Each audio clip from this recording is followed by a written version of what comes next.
Hello, and welcome to Songs for the Struggling Artist, the blogcast. This is episode 301. We have tipped over 300, and now we are at 301. My name is Emily Rainbow Davis. Thank you for listening. Today's blog is about grief. So if that's triggering for you, just, go back to 300. It was celebratory, good times.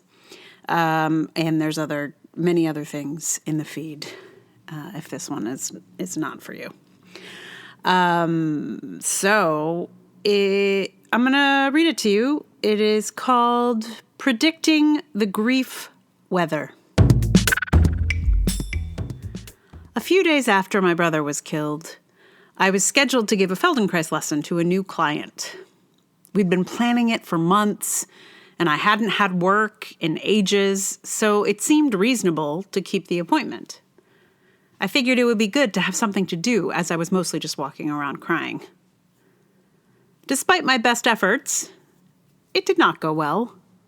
We did not connect, and a few days later, she wrote to say she was going with another practitioner. It's highly probable that we wouldn't have been a good match regardless, but I feel fairly certain that the roiling grief that was just under my effortful smile was not helpful in this situation. I'm a good actor, but there are limits. In retrospect, I should have canceled that appointment and waited until my grief was less acute. I didn't know that then. I didn't know what to do in this sort of situation. I didn't know anything about my own grief.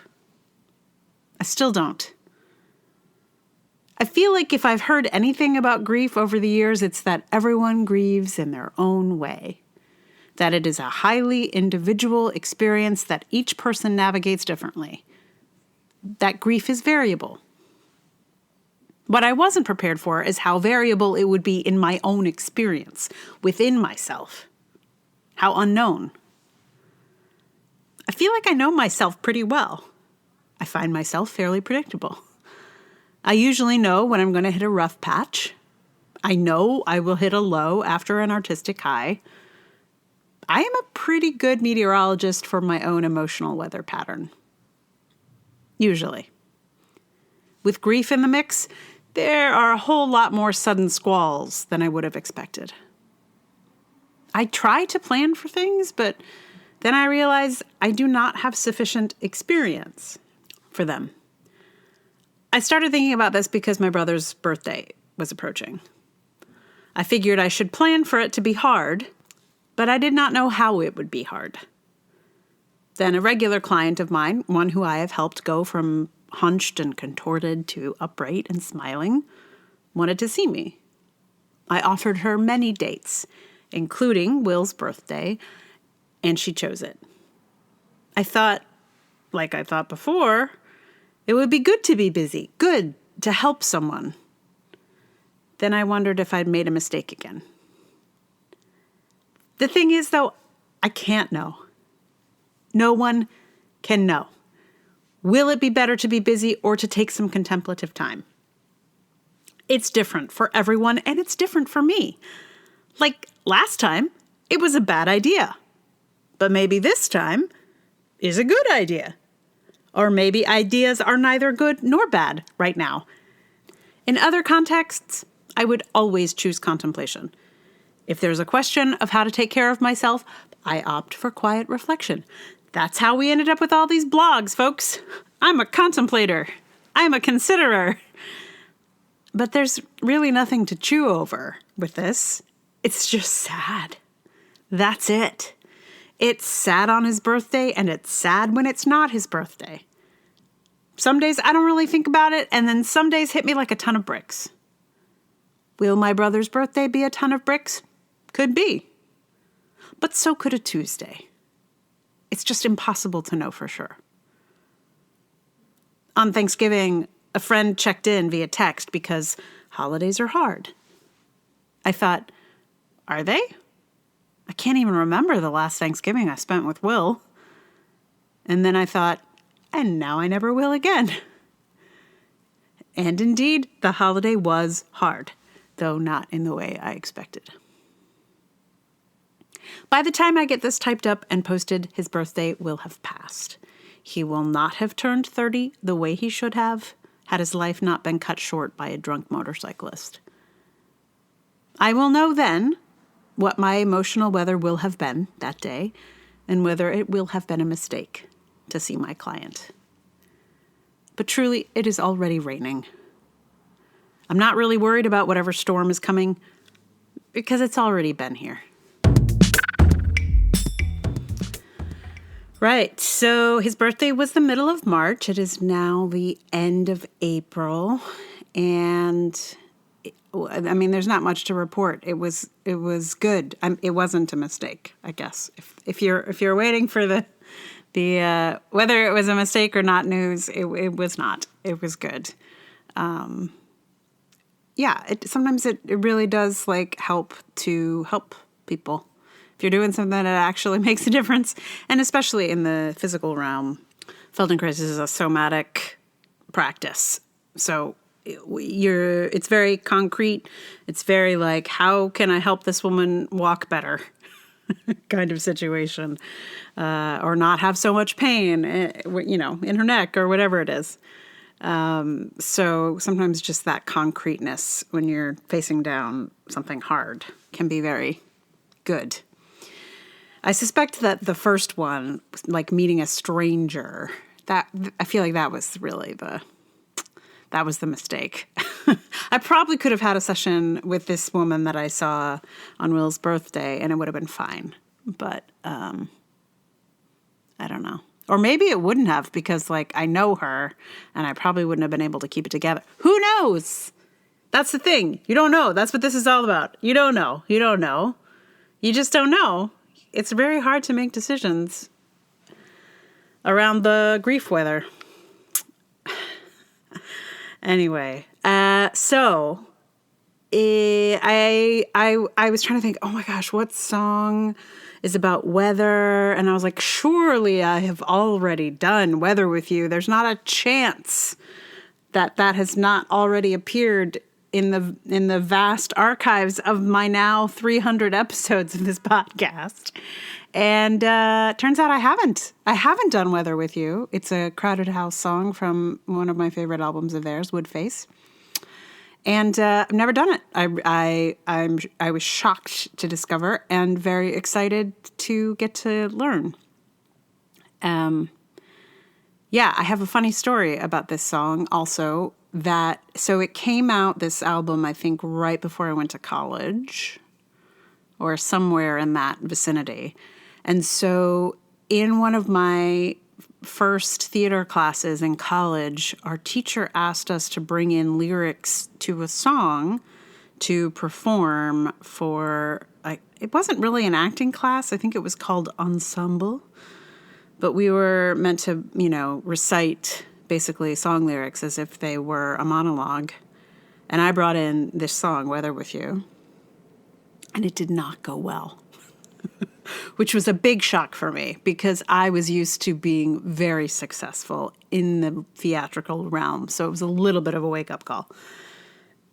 In retrospect, I think I chose a very tricky song for that project, which I think may have been the point of the teacher.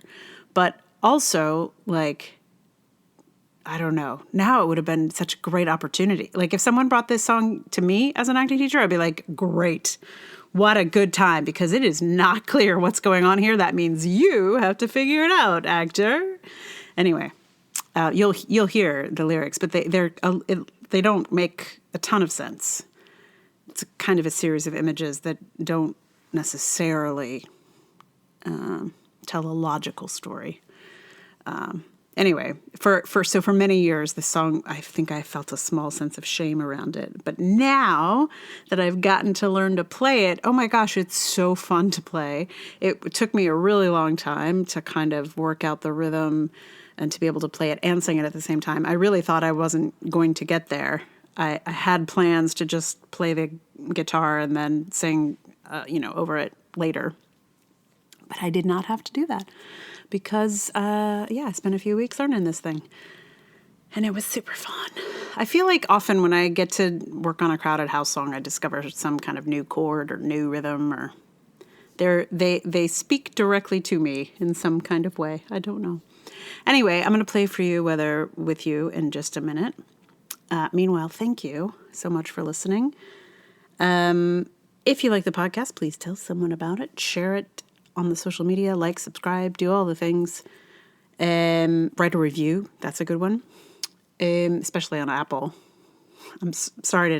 Yes, especially on Apple. And then if you'd like to support it with your dollars, there's patreon.com/Emily R. Davis. There's also Ko-fi, there's PayPal. All those links are in the show notes. You can also help support my audio drama, which I am fundraising for season 2 for right now. There's a link to in the show notes for that too, or you can just search Messenger Theater Company in Ko-fi. Or just search Messenger Theater Company. I think you'll get there. Anyway, that's happening. And thank you again for listening. So, here is Weather with You, which takes on a different layer, I think, in this context, in this particular post, which maybe... I don't know. This was the right moment for this song. I was shocked I hadn't done it before, but I think it waited for this particular right moment. So here is Weather with You.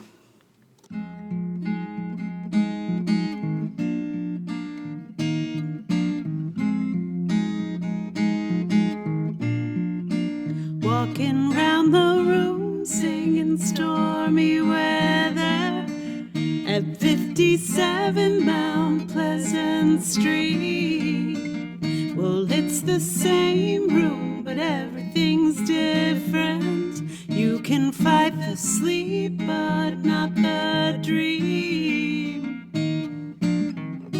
Things ain't cooking in my kitchen. Strange affliction wash over me. Julius Caesar and the Roman Empire couldn't conquer the blue sky.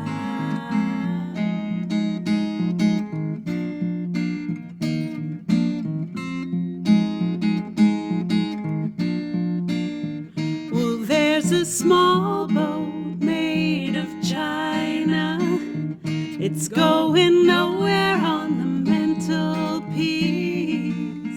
Well, do I lie like a lounge room lizard, or do I sing like a bird released?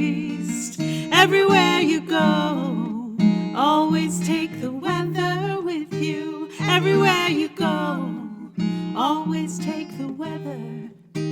Everywhere you go, always take the weather with you. Everywhere you go, always take the weather with you.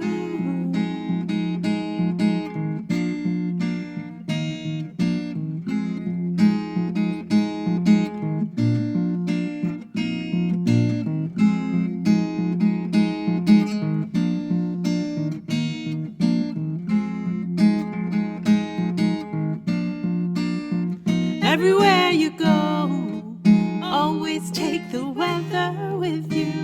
Everywhere you go, always take the weather. Everywhere you go, always take the weather with you. Everywhere you go, always take the weather. You take the weather with you.